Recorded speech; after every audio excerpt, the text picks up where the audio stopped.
Thanks, Gary. With me on the program now, Labor MP Nick Champion and Liberal frontbencher Senator Mitch Fifield. That was quite a clash, Nick, yesterday, wasn't it? Well, I don't think so. I think, the Prime Minister was asked questions and she answered them. And you'd expect her to be forthright about these things. Not defensive? I don't think it was defensive. I think it was forthright. And it should be forthright. She's answered questions about this over and over again. And the same questions keep on being asked. Do you think they were valid questions? And Slater and Gordon have released a statement. And if you look at the Fairfax Press today, it says, case cleared. Nothing to answer here. And of course, Mitch will say, oh, but there's more questions to be answered. Because this is all part of the, the sort of, smear job that's going to be done on the Prime Minister. I think it's very sad. And let's just what Richo just said is every minute detail of people's lives is now going to be poured over in public life. If we have a situation where every aspirant to high office has to have their lives poured over with a magnifying glass, and then they have to go and make statements to the Parliament about this or that might have happened, 25, 30 years ago. Well, I just hope. Do you think that this is off limits then? This is an employment record. I don't think it's off limits. This was a new development on Saturday. Questions have been no. Questions have been asked and questions have been answered. It's a question about how much time you devote to it in the public sphere. Before we move on, and we've devoted enough time to it. The questions have been answered. I'm not entirely sure about all the questions being answered. When a new question arose on Saturday, the Hedley Thomas report, on Saturday front page of the Australian, that was a new element. And today we have the Slater and Gordon media release, which went out yesterday. It's in the Fairfax Press today. Okay. Well, Senator Fifield, your thoughts? Well, Kieran, I thought it was extraordinary that the Prime Minister accused Paul Kelly of being someone's patsy, and then on top of that accused Peter Van Onselen of grand naivety. I mean, it's a pretty strange reaction for a Prime Minister, but what I completely reject is something that I think Nick might have been suggesting, that somehow the Liberal Party is involved in a smear here. All of this is coming from the Labor movement. This is coming from former union officials. This is coming from former partners of Labor law firms. These questions are being asked by former Labor cabinet ministers like Graham Richardson. These questions are being asked by former federal Labor Attorney General Robert McClellan. Every question, every bit of information in relation to this matter is coming from the Labor movement. Do you really think that the Prime Minister would have done something wrong? Because no one's suggesting that she would have done something knowingly that was wrong. Look, I'm not making any allegations. No one in the coalition is making any allegations. All of this material and all of these questions are being posed by the Labor movement. Chris Pine? And so we've indicated that we're very happy if it would assist the Prime Minister to facilitate the opportunity for her to make an explanation to the Parliament. That's essentially what we're saying. Well, look, that's just not what happened. Mitch is sort of, what us? We haven't done anything. Yesterday, or the day before, we had Christopher Pine and Tony Abbott out there, pushing this thing along. Saying that now you're saying, we've got nothing to do with it, and I don't know anything about anything. No, what we're saying is we're happy. I mean, come on. We're happy. Come on. Either make an allegation, either put up or shut up. Hey, the Liberal Party should either put up or shut up, and they don't. Well, if you shut up, and they don't. In the nicest possible way, Nick. Look, no, what we've said is that we will provide the opportunity for the Prime Minister to make an explanation to the Parliament. Why not but none of these questions have originated with the coalition. Every one of them has originated with the Labor movement. So Graham Richardson thinks that the PM should make the statement. Why not? Go out, make the statement today. Well, because firstly, all the questions have been answered, right? And they've been answered in the public domain. And they've been comprehensively gone over in the public domain, and the Prime Minister's answered all those questions. One begs what she might say in a public statement except to reiterate what she's already said.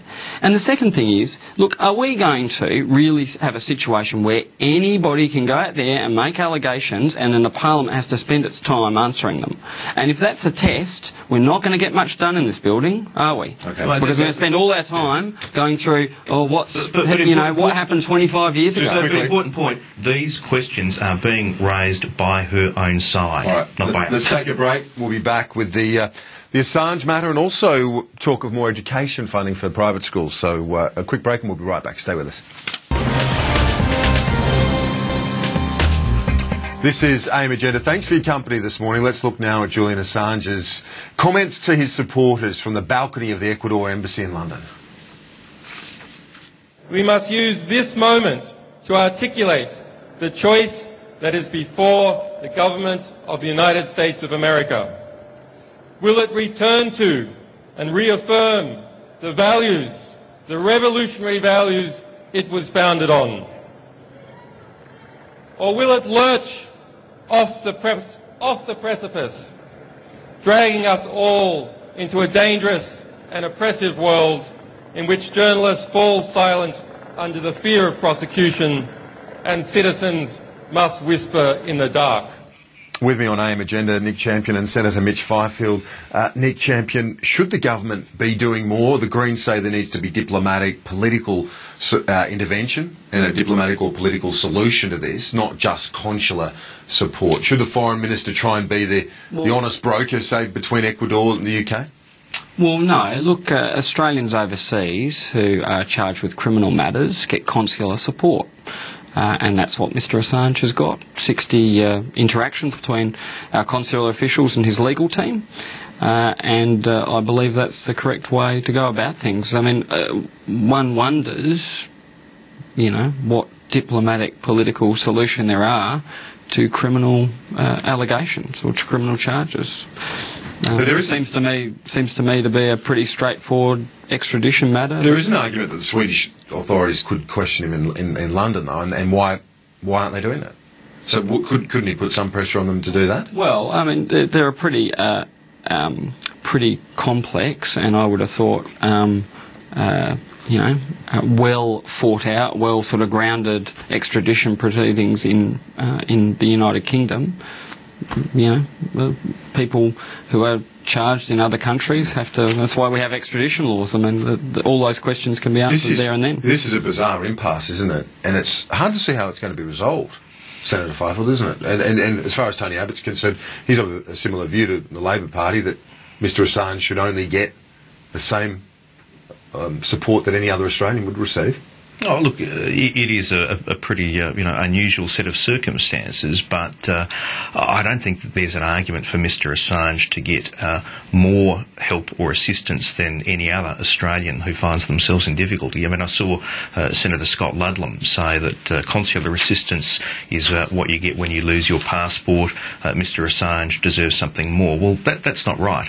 Consular assistance is the full range of supports and advice that the Australian government provides to an Australian citizen who is overseas in difficulty. And it doesn't matter whether we like him or not, he should get the same assistance as any other Australian. Let's move on now and look at this move by Andrew Leigh today in the Parliament, Labor MP, your colleague, calling for an apology from the Parliament to Peter Norman, who won the bronze medal in the Mexico Olympics, the Australian sprinter, who stood there and famously, I should say, he won silver medal alongside the gold medalist Tommy Smith and bronze medalist John Carlos. They gave the Black Power salute. He stood there in solidarity with them, wore the Olympic Project for Human Rights badge. Should there be an apology to this man who apparently was blacklisted by the Australian authorities, didn't make the 72 team, even though his time suggested he should have? Well, I don't know about apologising, but I do think he should be recognised. It seems to me that he was a pretty good athlete and that he made a stand for human liberty, and those things should be certainly recognised by the Parliament.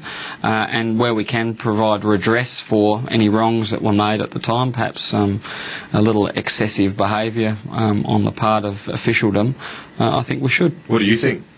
Well, look, you've got to respect anyone who wins an Olympic medal, and I think if he was punished merely for wearing a badge, that's unfair. It would be appropriate that be acknowledged. I haven't seen the wording of Andrew Lee's particular motion, but I do think that it would be appropriate to give some sort of recognition. Because many people think he should be a hero for showing solidarity with these gentlemen who are exercising or campaigning for civil rights. Well, he probably is a hero, and it's just we're waiting around for the Parliament to recognise it. It's probably more to the point. Yeah. And look, Dawn Fraser liberated a flag, I think, when she was in Japan, and she remains a national icon, and I think was forgiven. So maybe it's time.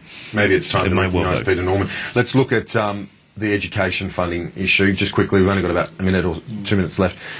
The Prime Minister moving from not a dollar worse off, that private schools won't be a dollar worse off, to increasing funding. That's her commitment this morning.